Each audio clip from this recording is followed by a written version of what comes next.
Buenas tardes, soy la doctora Rosaria Sano, otorrinolaringólogo del Hospital Vargas de Caracas, miembro del Servicio de Otorrinolaringología y actual presidente de la Sociedad Venezolana de Otorrinolaringología.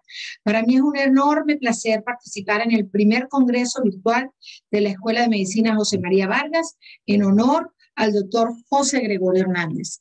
En esta oportunidad me va a corresponder hablar sobre infecciones respiratorias superiores, cuyas más frecuentes son faringoamigdalitis, rinosinusitis y otitis, que serán de tratamiento y de motivo de consulta frecuente para todos los que están ingresando al internado y para los residentes que manejan el área de emergencia. Es importante destacar que este tipo de patología se presenta y tenemos que tener ciertas consideraciones prácticas. Dentro de esas consideraciones prácticas tenemos que hay que conocer semiología del paciente, semiología de cada uno de este tipo de procesos infecciosos, la anatomía de los senos paranasales, del oído y de la faringe y sus diferencias en relación a niños y adultos, que vamos a trabajar en cavidades, por lo tanto necesitamos tecnología e instrumentos con luz directa o indirecta para permitir evidenciar y objetivizar todos esos hallazgos semiológicos. Los estudios de imágenes son de vital importancia porque tenemos las cavidades y los senos paranasales que no pueden observarse simplemente ni siquiera con métodos endoscópicos. Debemos conocer la microbiología de la región, utilizar la terminología correcta para hablar en un mismo lenguaje universal y guiarnos por los consensos. Comenzaremos con rinosinusitis. Para hablar de este tema me basé en el EPOS 2020 y en el Consenso Venezolano de Infecciones de la Sociedad Venezolana de Otorrinolaringología. Nosotros podemos hablar de sinusitis, el término correcto, pero es rinosinusitis porque no puedes llegar a los senos paranasales si no pasa por la nariz. Por lo tanto, vamos a hablar de que una rinosinusitis es una inflamación de la nariz y senos paranasales que debe estar acompañado por dos síntomas cardinales: obstrucción o bloqueo nasal, congestión y rinorrea anterior o posterior.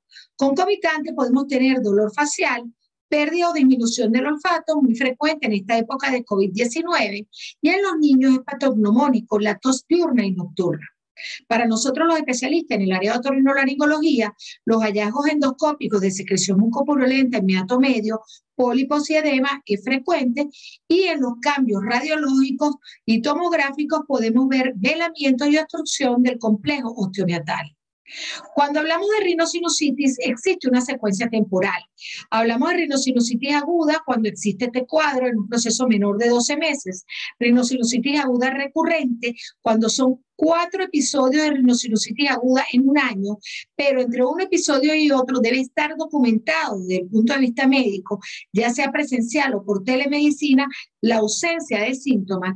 Una rinosinusitis crónica con o sin pólipos, de acuerdo a la expresión fenotípica, una rinosinusitis crónica con exacerbaciones agudas y rinosinusitis de difícil tratamiento. Inclusive hablamos de este caso cuando persiste posterior a cirugía. En nuestro caso, ¿qué debe manejar el médico o interno de pregrado y el residente? La rinosinusitis aguda y la rinosinusitis aguda recurrente. Toda rinosinusitis crónica debe ser referida al especialista. Debemos entender que la etiología en un 80% es viral. Y los virus aislados con más frecuencia son rinovirus, influenza, parainfluenza, adenovirus, virus sincial respiratorio, otros y el coronavirus. En la rinosinusitis aguda bacteriana debemos diferenciar niños y adultos. Sin embargo, se sigue manteniendo Streptococcus, Haemophilus y Moraxella como los 3 primeros agentes causales. Se ha visto un aumento de anaerobios en niños y en los adultos en la presencia de Staphylococcus aureus. El tratamiento lo pueden conseguir en cualquier guía de tratamiento, en el SAMFOR, en los consensos. ¿Y qué es lo importante? Que las rinosinusitis agudas bacterianas en un 80% tienen resolución espontánea. Y por lo tanto, así sean bacterianas, nuestro sistema inmunológico es capaz, mediante mecanismos de arrastre, mediante mecanismos sintomáticos, poder manejar y autolimitar este proceso. Pero en los casos que esto no ocurre, debemos establecer que los medicamentos de primera elección, en la amoxicilina, a 80-90 miligramos kilo día, una dosis máxima de 4 gramos, y en primoinfección sin factores de riesgo podemos iniciar a 50 miligramos por kilo día. Las alternativas, sobre todo cuando hay factores de riesgo, es amoxicilina con ácido clavulánico, tenemos la sultamicilina y esta amoxicilina con ácido clavulánico, sobre todo cuando tenemos sospecha de hemófilos de influenza resistente, y en los pacientes alérgicos a penicilina se usa cefalosporinas tipo cefuroxima.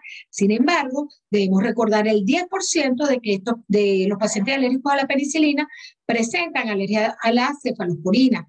No olvidar las quinolonas como la levofloxacina, a pesar del warning de la FDA por su efecto a nivel del tejido musculoesquelético, y además, otro tipo de cefalosporinas, muchas no están disponibles en nuestro país, como el cefpodoxime y el cefdinir. En los adultos, en pacientes que no hayan recibido tratamiento en las últimas 4 a 6 semanas, la amoxicilina sigue siendo un tratamiento de elección. Reservamos la amoxicilina ácido clavulánico para pacientes parcialmente tratados. Hablamos de la doxiciclina cuando creemos que está comprometido el estafilococo. La sultamicilina la vamos a conseguir en las guías europeas, más no en las guías americanas. Y la fluoroquinolona como la levofloxacina y el moxifloxacina. La faringoamigdalitis. La faringoamigdalitis es la inflamación, un proceso inflamatorio que involucra al tejido amigdalar y la faringe. Debemos considerar que de acuerdo a la secuencia temporal la dividimos en aguda, cuando el proceso infeccioso tiene una sintomatología de corta duración, máximo 4 semanas, subaguda, cuando dura más de 1 mes y medio, y menor a 12 semanas, pero está asociado a procesos sistémicos como alergia, reflujo o irritantes, y crónica, cuando tiene una persistencia del proceso infeccioso por más de 3 meses o que hay recurrencia. Y entendemos por recurrencia en amigdalitis cuando hablamos de la aparición de 3 episodios en 6 meses o 4 en 1 año, con acalmia o ausencia de síntomas entre un episodio y otro. Podemos ver una gran gama de espectro semiológico y visual, desde simplemente eritema, congestión, compromiso del velo del paladar, hasta presencia de aftas o exudados y membranas a nivel de todo lo que es la faringe posterior y ambas amígdalas palatinas.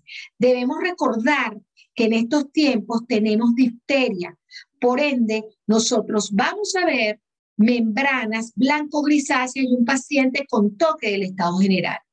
La microbiología es muy importante conocerla.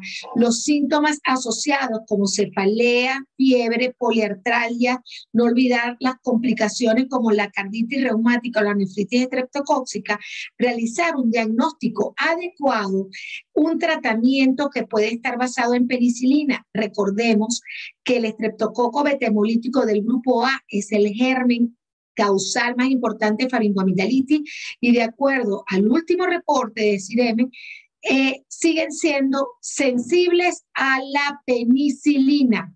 Para otro tipo de gérmenes, hablamos de beta-lactámicos. Recuerden que en el neumococo tiene alrededor de un 25% de resistencia, y los macrólidos se usan como la acitromicina, la claritromicina, para los pacientes alérgicos a la penicilina, y debemos recordar que en los adolescentes está involucrado un germen que se llama el Arcanobacterium hemolítico.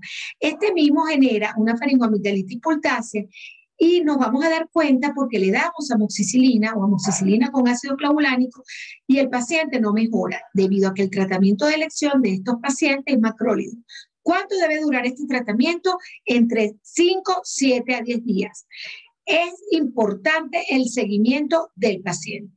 Otra infección comúnmente asociada y que debe conocer perfectamente el médico general, familia, interno de pregrado que va a ingresar a su 5º año residente es el manejo de las otitis. Lo que le involucra a ustedes y que deben manejar es la otitis externa y la otitis media. La otitis externa, vamos a ver el compromiso de la piel del conducto desde el meato hacia la porción interna, inclusive la capa epitelial de la membrana timpánica. Cuando hay complicaciones podemos ver estrechez y estenosis completa del conducto, e inclusive podemos ver cuando afectación del cartílago como una pericondritis. La otitis media tiene 3 signos patognomónicos característicos. Debe haber congestión de la membrana timpánica. Debe haber presencia de líquido retrotimpanal. Esto es lo característico de una otitis media aguda. Y debe tener una neumatoscopia negativa, es decir, No hay movilidad timpánica cuando utilizamos el neumatoscopio. La otitis externa va a ser común de manejo para ustedes. Tenemos la otitis externa aguda localizada como un furúnculo, que es muy frecuente en el meato del conducto porque tenemos glándulas sebáceas, glándulas sudoríparas y folículos pilosos. La otitis externa aguda difusa, como observan en la porción inferior, típica de la otitis del nadador, que en muchos casos podemos inclusive ver hasta las hifas en esas paredes del conducto. La otitis externa crónica, que es del manejo del especialista, usted no la debe manejar, y la otitis externa maligna, que es un motivo de referencia urgente para el otorrinolaringólogo, cuyo germen causal es la pseudomonas aeruginosa, muy característico en pacientes diabéticos. A la pseudomonas le encanta la hiperglicemia, le encanta el azúcar y podemos ver necrosis, una otorrea purulenta, y en la mayoría de los casos el paciente presenta parálisis facial. En los casos de otitis media, de acuerdo al tiempo de evolución, hablamos de una otitis media aguda hasta 3 semanas de duración, otitis media subaguda de 3 semanas a 3 meses y una otitis media crónica de 3 meses de evolución. Esta otitis media crónica se puede dividir en colesteatomatosa o no colesteatomatosa. La que debe manejar el interno y el residente es la otitis media aguda. La otitis subaguda o la crónica o la complicación de la otitis media aguda, es decir, la otitis media con efusión, debe ser de manejo del especialista. La otitis media aguda es la aparición brusca de signos y síntomas de infección de la mucosa del oído medio, como ya se los describí. Hablamos de recurrencia cuando se presentan 3 o más episodios en 6 meses o 4 en un año, con revisión completa entre uno y otro, y persistente cuando los síntomas permanecen o los signos de infección luego de 1 o 2 cursos de tratamiento médico óptimo. La otitis media aguda hay líquido e inflamación en la caja timpánica. Para la conducción del sonido, el sonido llega por vía aérea a través del conducto, llega a la membrana timpánica y se transmite a través de la cadena de huesecillo a todo lo que es la cóclea. Nosotros vemos que esa cavidad donde están los huesecitos es una cavidad que en condiciones normales tiene aire. En la otitis media aguda, esta cavidad está llena de líquido. Este líquido puede ser seroso, mucoso o purulento. Existen varias fases, una fase eritematosa, una fase congestiva, una fase catarral aguda y una fase exudativa. Podemos ver el espectro de todas esas imágenes que vemos allí. Tratamiento antimicrobiano, los que ven, todas esas son las alternativas. Las pueden conseguir tanto en niños como en adultos y en pacientes alérgicos. ¿Cuáles son las consideraciones en otitis media aguda? La edad del paciente.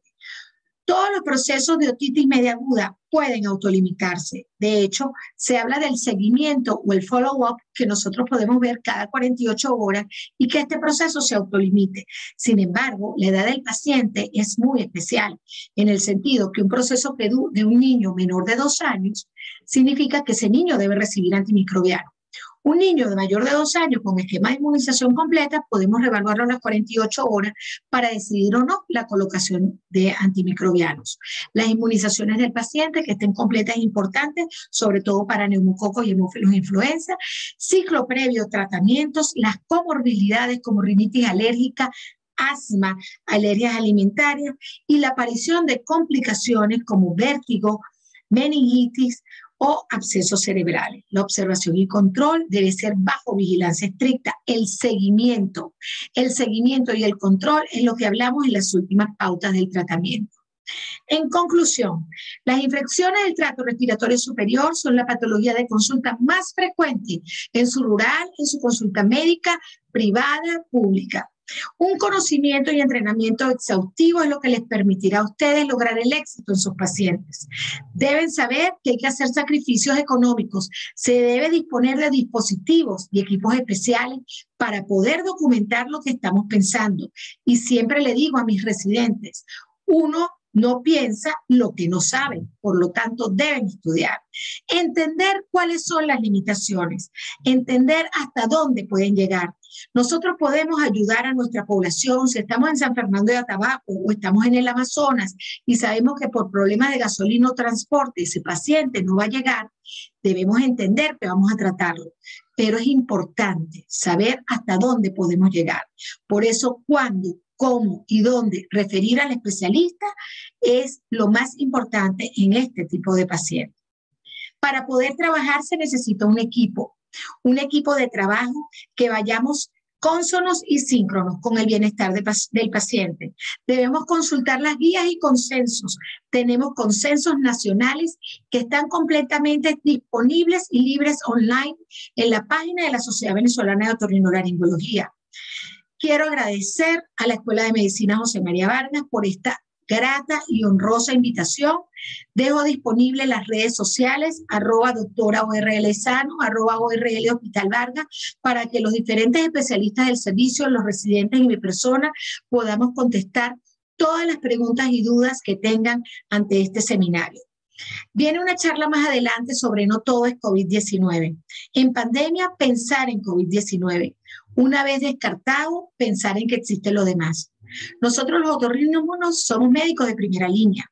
El paciente consulta por hiposmia, pero si nosotros vemos una rinorrea purulenta, sabemos que es una rinosinusitis aguda bacteriana, no tiene por qué ser COVID.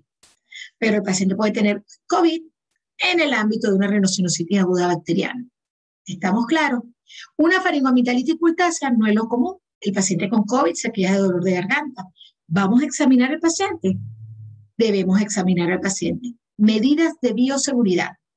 Ustedes deben cuidarse. Si ustedes no se cuidan, no podemos avanzar. Muchísimas gracias y los dejo con las imágenes de los pasillos del Hospital Vargas. Esos son los pasillos que ustedes deben tener en sus pensamientos cada vez que evalúen un paciente. Hagan el bien. Y el mundo es de los hombres justos y de los hombres valientes. Feliz tarde y muchísimas, muchísimas gracias.